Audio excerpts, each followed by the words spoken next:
പ്രിയപ്പെട്ട വിദ്യാർത്ഥികളെ, രക്ഷിതാക്കളെ, കേരളത്തിൽ അതിശക്തമായ മഴയ്ക്കുള്ള സാധ്യതയും അതോടൊപ്പം ശക്തമായ കാറ്റിനുള്ള സാധ്യതയുമാണ് കേന്ദ്ര കാലാവസ്ഥാ വകുപ്പ് മുന്നറിയിപ്പ് നൽകുന്നത്. 9 ജില്ലകളിലാണ് പ്രത്യേകമായിട്ടും മുന്നറിയിപ്പ് നൽകുന്നത്. ഇന്ന് ഓറഞ്ച് അലേർട്ട് പ്രഖ്യാപിച്ചിരുന്നത് ഇടുക്കി, എറണാകുളം, തൃശ്ശൂർ, പാലക്കാട്, മലപ്പുറം, കോഴിക്കോട്, വയനാട്, കണ്ണൂർ, കാസർഗോഡ് ജില്ലകളിലായിരുന്നു. കാസർഗോഡ്, കണ്ണൂർ ജില്ലകളിൽ നേരത്തെ റെഡ് അലേർട്ട് പ്രഖ്യാപിച്ചിട്ടുണ്ടെങ്കിലും അത് ഓറഞ്ച് അലേർട്ടായി മാറിയിട്ടുണ്ട്. ഇന്ന് കാസർഗോഡ് ജില്ലയിലെ വിദ്യാഭ്യാസ സ്ഥാപനങ്ങൾക്ക് അവധിയും പ്രഖ്യാപിച്ചിരുന്നു. നാളെ മഴ മുന്നറിയിപ്പുള്ളത് ഇടുക്കി, എറണാകുളം, തൃശ്ശൂർ, പാലക്കാട്, മലപ്പുറം, കോഴിക്കോട്, വയനാട്, കണ്ണൂർ, കാസർഗോഡ് ജില്ലകളിൽ തന്നെയാണ്.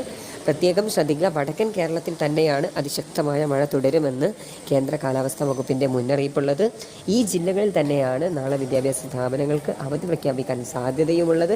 ഇതിൽ എത്രത്തോളം ജില്ലകളിൽ ഓറഞ്ച് റെഡ് അലേർട്ട് പ്രഖ്യാപിക്കുന്നോ ആ ജില്ലകളിലാണ് കൂടുതൽ അവധി പ്രഖ്യാപിക്കാൻ സാധ്യതയുള്ളത് എന്ന് മനസ്സിലാക്കുക.